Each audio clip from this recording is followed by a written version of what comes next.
ನಮಸ್ಕಾರ, ವಿಶೇಷ ಸಮಾಚಾರಕ್ಕೆ ಸ್ವಾಗತ. ನಾನು ಶಿವರಾಮು.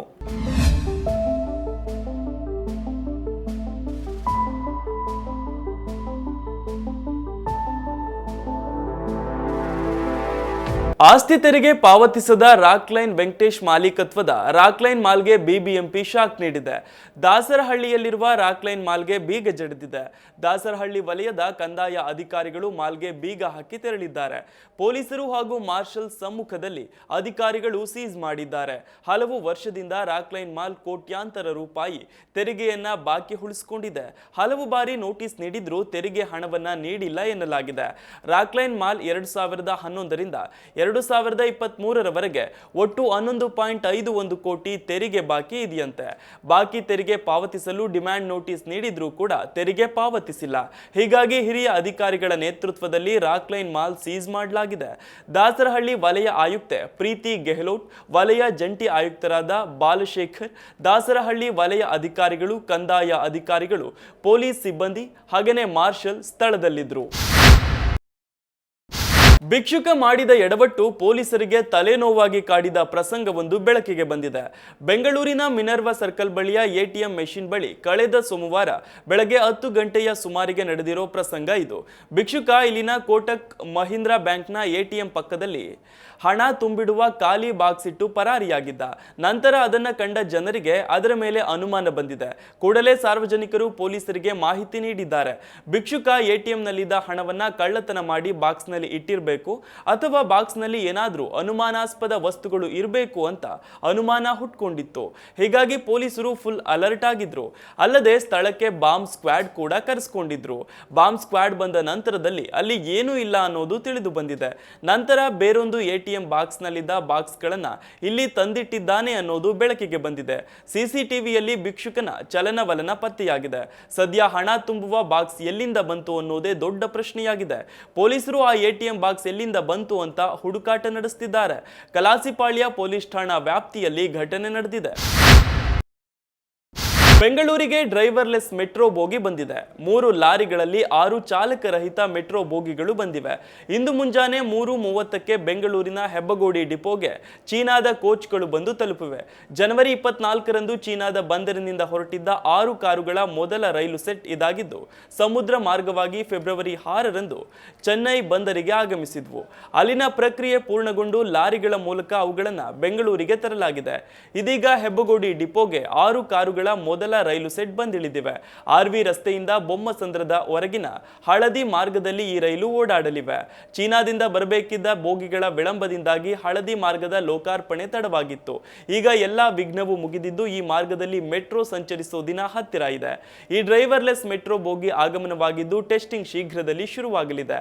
ಅತ್ತ ಟಿಟಾಗರ್ ವ್ಯಾಗನ್ಸ್ ಮೂಲಕ ಈ ಮಾರ್ಗಕ್ಕಾಗಿ 216 ಕೋಚ್ ಸಿದ್ಧವಾಗಿದೆ. ಚೀನಾ ಟಿಟಾಗರ್ ಉತ್ಪಾದನಾ ಘಟಕದಲ್ಲಿ ಕೋಚ್ ತಯಾರು ಮಾಡಿವೆ. ಹಲವು ಹಂತದಲ್ಲಿ 2.5 ತಿಂಗಳು ಪ್ರಾಯೋಗಿಕ ಪರೀಕ್ಷೆ ನಡೆಯಲಿದೆ. ನಂತರ ಮೆಟ್ರೋ ರೈಲ್ವೆ ಸುರಕ್ಷತಾ ಆಯುಕ್ತರು ಬಂದು ಟೆಸ್ಟ್ ಮಾಡಿ ಅನುಮೋದನೆ ನೀಡುತ್ತಾರೆ. ಚೀನಾ ಮಾಲೀಕತ್ವದ ಸಿಆರ್ಆರ್ಸಿ ನಾನ್ಜಿಂಗ್ ಪುಜೆನ್ ಕಂಪನಿ ಲಿಮಿಟೆಡ್ನಿಂದ ತಯಾರಿಸಲ್ಪಟ್ಟ ಮೆಟ್ರೋ ರೈಲು ಇದಾಗಿದ್ದು, ಈ ಚಾಲಕರಹಿತ ಟ್ರೈನ್ ಆರ್ವಿ ರಸ್ತೆ ಬೊಮ್ಮಸಂದ್ರ ಲೈನ್ನಲ್ಲಿ ಸಂಚಾರ ಮಾಡಲಿದೆ. ಪ್ರತಿ ಕೋಚ್ 38.7 ಮೆಟ್ರಿಕ್ ಟನ್ ತೂಕ ಇದೆ. ನನಗೆ ಹಣ ಬೇಕು, ಇಲ್ಲದಿದ್ರೆ ನಿನ್ನನ್ನು ಬಿಡೋದಿಲ್ಲ, ಕೊಲ್ತೇನೆ ಅಂತ ಮಾಜಿ ಸಚಿವ ಗೋಪಾಲಯ್ಯನವರಿಗೆ ಕಾರ್ಪೊರೇಟ್ ಪದ್ಮರಾಜ್ ಬೆದರಿಕೆ ಹಾಕಿದ್ದಾರೆಂಬ ಆರೋಪ ಕೇಳಿ ಬಂದಿದೆ. ರಾತ್ರಿ 11ರ ಸುಮಾರಿಗೆ ಕರೆ ಮಾಡಿ ಪದ್ಮರಾಜ್ ಆವಾಜ್ ಹಾಕಿದ್ದಾರೆ ಎನ್ನಲಾಗ್ತಿದೆ. ಪದ್ಮರಾಜ್ ಅವರ ಬೆದರಿಕೆಗೆ ಮಾಜಿ ಸಚಿವ ಗೋಪಾಲಯ್ಯನವರು ತಮ್ಮ ಮನೆಯಿಂದಲೇ ಸ್ಪೀಕರ್ ಹಾಗೂ ಗೃಹ ಸಚಿವರಿಗೆ ಫ್ಯಾಕ್ಸ್ ಮೂಲಕ ದೂರು ನೀಡಿದ್ದಾರಂತೆ. ಗೋಪಾಲಯ್ಯನವರು ಬಿಜಿಎಸ್ನಲ್ಲಿ ಪದ್ಮರಾಜ್ ಮಗಳಿಗೆ ಸೀಟು ಕೊಡಿಸಿದ್ರು. ಸಚಿವರಾಗಿದ್ದ ವೇಳೆ ರಾಜಾಜಿನಗರದ ಇಎಸ್ಐ ಆಸ್ಪತ್ರೆಯಲ್ಲಿ ವೈದ್ಯ ಕೆಲಸವನ್ನು ಕೂಡ ಕೊಡಿಸಿದ್ರಂತೆ. ಆದ್ರೀಗ ಮಧ್ಯರಾತ್ರಿ ಮಾಜಿ ಸಚಿವ ಗೋಪಾಲಯ್ಯನವರಿಗೆ ಪದ್ಮರಾಜ್ ಕರೆ ಮಾಡಿ ನನಗೆ ಹಣ ಬೇಕು, ಇಲ್ಲದಿದ್ರೆ ನಿನ್ನನ್ನು ಕೊಲ್ತೇನೆ ಅನ್ನುವಂಥ ಬೆದರಿಕೆ ಹಾಕಿದ್ದಾರೆ ಎಂಬ ಆರೋಪ ಕೇಳಿ ಬಂದಿದೆ. ಈ ಬಗ್ಗೆ ನಿನ್ನೆ ತಡರಾತ್ರಿಯೇ ಕಾಮಾಕ್ಷಿಪಾಳ್ಯ ಠಾಣೆಯಲ್ಲೂ ಗೋಪಾಲಯ್ಯ ದೂರು ನೀಡಿದ್ದಾರೆ. ಇನ್ನು ಪದ್ಮರಾಜ್ ಕೇಳಿದಷ್ಟು ದುಡ್ಡು ಕೊಡು, ಇಲ್ಲ ಮುಗಿಸ್ತೇನೆ ಅಂತ ಅವಾಚ್ಯ ಶಬ್ದಗಳಿಂದ ನಿಂದಿಸಿದ್ದಾನೆ ಅಂತ ಗೋಪಾಲಯ್ಯ ದೂರಿನಲ್ಲಿ ಹೇಳಿದ್ದಾರೆ. ನನ್ನ ಹಾಗೂ ಪದ್ಮರಾಜ್ ನಡುವೆ ಯಾವುದೇ ಹಣಕಾಸಿನ ವ್ಯವಹಾರ ಇಲ್ಲ. ಈ ಹಿಂದೆಯೂ ಪದ್ಮರಾಜ್ ಇದೇ ರೀತಿ ಮಾಡಿದ್ದಾರೆ. ಈ ಬಾರಿ ಸುಮ್ಮನಾಗಲ್ಲ, ಅವನನ್ನ ಗಡಿಪಾರು ಮಾಡಬೇಕು ಅಂತ ಸದನದಲ್ಲೂ ಪ್ರಸ್ತಾಪ ಮಾಡಿದ್ದಾರೆ. ಆತನನ್ನ 6 ತಿಂಗಳು ಗಡೀಪಾರು ಮಾಡುವಂತೆ ಕೂಡ ಒತ್ತಾಯಿಸಿದ್ದಾರೆ. ಇನ್ನು ಇದಾಗಲೇ ಪೊಲೀಸರು ಪದ್ಮರಾಜ್ನನ್ನ ವಶಕ್ಕೆ ಪಡೆದುಕೊಂಡು ವಿಚಾರಣೆ ನಡೆಸುತ್ತಿದ್ದಾರೆ. ವಿವಿಧ ಬೇಡಿಕೆಗಳನ್ನು ಈಡೇರಿಸುವಂತೆ ಆಶಾ ಕಾರ್ಯಕರ್ತರು ಅಹೋರಾತ್ರಿ ಧರಣಿ ನಡೆಸುತ್ತಿದ್ದಾರೆ. ಫೆಬ್ರವರಿ 16ರಂದು ಬಜೆಟ್ ಮಂಡನೆಗೆ ರಾಜ್ಯ ಸರ್ಕಾರ ತಯಾರಿ ನಡೆಸುತ್ತಿದ್ರೆ, ಇತ್ತ ಬಜೆಟ್ಗೂ ಮುನ್ನವೇ ಸರ್ಕಾರಕ್ಕೆ ಆಶಾ ಕಾರ್ಯಕರ್ತೆಯರ ಪ್ರತಿಭಟನೆಯ ಬಿಸಿ ತಟ್ಟಿದೆ. ಬೆಂಗಳೂರಿನ ಫ್ರೀಡಂ ಪಾರ್ಕ್ನಲ್ಲಿ ನಿನ್ನೆ ಬೆಳಗ್ಗೆಯಿಂದಲೇ ರಾಜ್ಯ ಸಂಯುಕ್ತ ಆಶಾ ಕಾರ್ಯಕರ್ತೆಯರ ಸಂಘ ಪ್ರತಿಭಟನೆ ನಡೆಸ್ತಾ ಇದ್ದು, ಇಂದು ಕೂಡ ಹೋರಾಟ ಮುಂದುವರೆದಿದೆ. RCH ಪೋರ್ಟಲ್ ಪ್ರಾಬ್ಲಮ್ ನಿವಾರಿಸಬೇಕು, ಕಾರ್ಯಕರ್ತೆಯರಿಗೆ ಮಾಸಿಕವಾಗಿ 15,000 ಸಂಬಳ ನೀಡಬೇಕು, ಮೊಬೈಲ್ ಆಧಾರಿತ ಕೆಲಸಗಳನ್ನು ಮಾಡಿಸಿಕೊಳ್ಳಬಾರದು, ಗಂಭೀರ ಕಾಯಿಲೆಗೆ ಒಳಗಾಗಿರೋ ಕಾರ್ಯಕರ್ತರಿಗೆ ಸಂಬಳ ಸಹಿತ ರಜೆ ಸೇರಿ ಹಲವು ಬೇಡಿಕೆಗಳನ್ನು ಮುಂದಿಟ್ಟು ಪ್ರತಿಭಟನೆ ನಡೆಸುತ್ತಿದ್ದಾರೆ. ದುಬೈಗೆ 2 ದಿನದ ಪ್ರವಾಸ ಕೈಗೊಂಡಿರುವ ಪ್ರಧಾನಿ ನರೇಂದ್ರ ಮೋದಿ ಅವರಿಂದು ಮರಳುಗಾಡಿನ ಮೊದಲ ಹಿಂದೂ ದೇವಾಲಯವನ್ನ ಲೋಕಾರ್ಪಣೆ ಮಾಡುತ್ತಿದ್ದಾರೆ. ಅಬುಧಾಬಿಯಲ್ಲಿ ಇಂದು ಪ್ರಧಾನಿ ಮೊದಲ ಹಿಂದೂ ದೇವಾಲಯದ ಉದ್ಘಾಟನಾ ಕಾರ್ಯಕ್ರಮ ನೆರವೇರಿಸಲಿದ್ದಾರೆ. ರಾಜಸ್ಥಾನದ ಗುಲಾಬಿ ಮರಳುಗಲ್ಲಿನಿಂದ ನಿರ್ಮಿಸಲಾದ ಅಬುಧಾಬಿಯ ಮೊದಲ ಹಿಂದೂ ದೇವಾಲಯ ಸ್ವಾಮಿ ನಾರಾಯಣ ದೇವಸ್ಥಾನವನ್ನ ನಮೋ ಉದ್ಘಾಟಿಸಲಿದ್ದಾರೆ. ಈ ದೇವಾಲಯವು ತನ್ನ ವೈಭವದಿಂದ ಪ್ರಪಂಚದಾದ್ಯಂತ ಜನರನ್ನ ಆಕರ್ಷಿಸುತ್ತಿದೆ. ವಿದೇಶದಲ್ಲಿ ನಿರ್ಮಾಣವಾದ ಮೊದಲ ಸಾಂಪ್ರದಾಯಿಕ ಕಲ್ಲಿನ ದೇವಸ್ಥಾನ ಇದು. 27 ಎಕರೆ ಪ್ರದೇಶದಲ್ಲಿ 108 ಅಡಿ ಎತ್ತರದ ಈ ದೇವಾಲಯವನ್ನ ವಾಸ್ತುಶಿಲ್ಪದ ಅದ್ಭುತ ಅಂತಲೇ ಪರಿಗಣಿಸಲಾಗಿದೆ.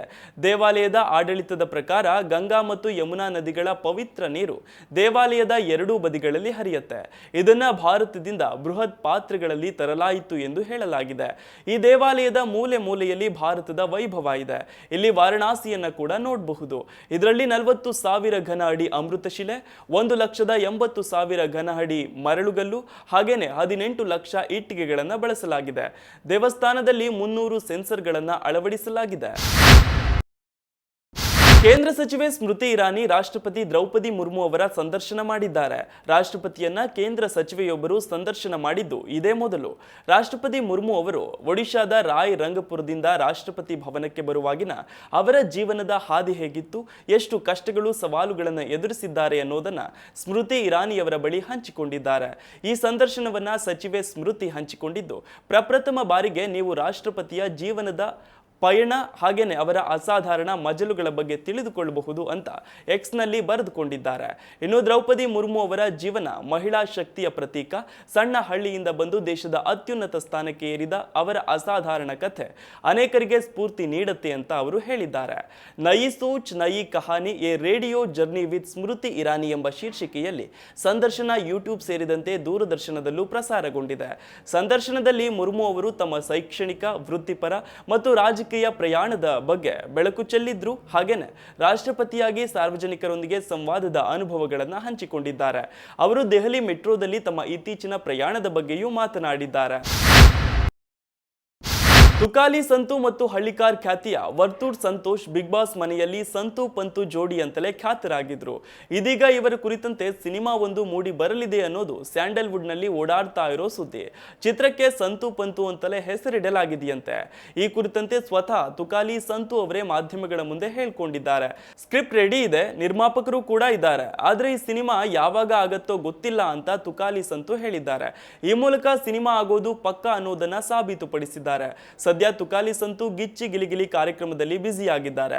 ವರ್ತೂರ್ ಸಂತೋಷ್ ಹಳ್ಳಿಕಾರ್ ಪಂದ್ಯವನ್ನ ಆಯೋಜಿಸಲು ತಯಾರಿ ಮಾಡಿಕೊಳ್ತಿದ್ದಾರೆ.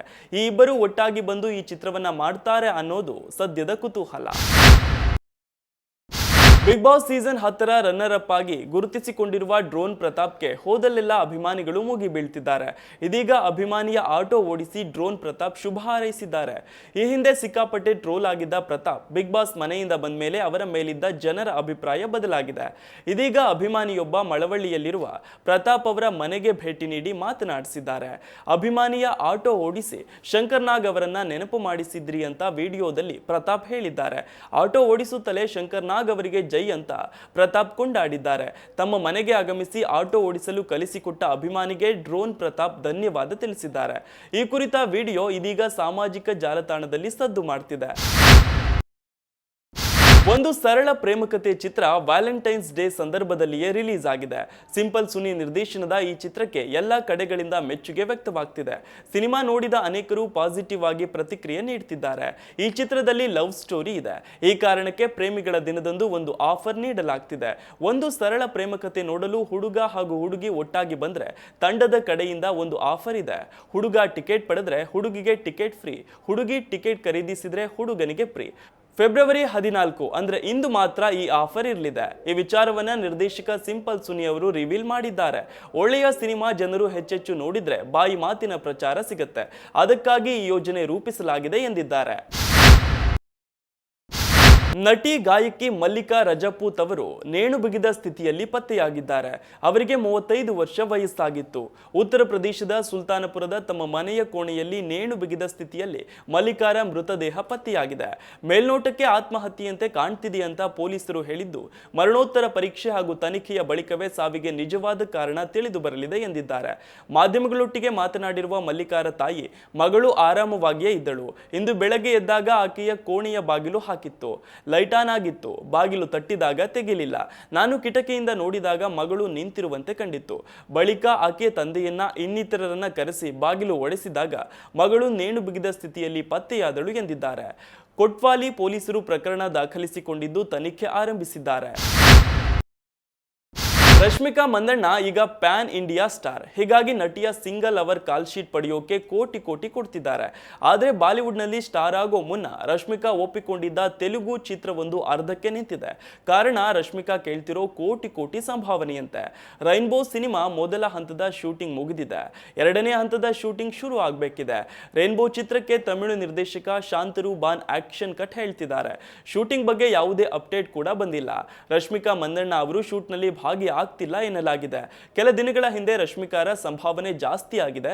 ಒಂದು ಚಿತ್ರಕ್ಕೆ 4 ರಿಂದ 5 ಕೋಟಿ ಸಂಭಾವನೆ ಪಡೀತಿದ್ದಾರೆ ಅನ್ನೋ ಸುದ್ದಿ ಸಾಕಷ್ಟು ಸದ್ದು ಮಾಡಿತ್ತು. ಹಾಗೇನೆ ಸೋಷಿಯಲ್ ಮೀಡಿಯಾದಲ್ಲಿ ವೈರಲ್ ಆಗಿತ್ತು. ಬಳಿಕ ದುಬಾರಿ ಸಂಭಾವನೆ ಪಡಿತಾ ಇರೋದು ಸುಳ್ಳು ಅಂತ ತಮ್ಮದೇ ಶೈಲಿಯಲ್ಲಿ ರಶ್ಮಿಕಾ ಸ್ಪಷ್ಟನೆ ನೀಡಿದ್ರು. ಇದೀಗ ರೈನ್ಬೋ ಸಿನಿಮಾ ಅರ್ಧಕ್ಕೆ ಕೈಬಿಟ್ಟಿರೋದು ನಿಜಾನ ಅಂತ ಸ್ವತಃ ಅವರೇ ಸ್ಪಷ್ಟನೆ ನೀಡಬೇಕಿದೆ.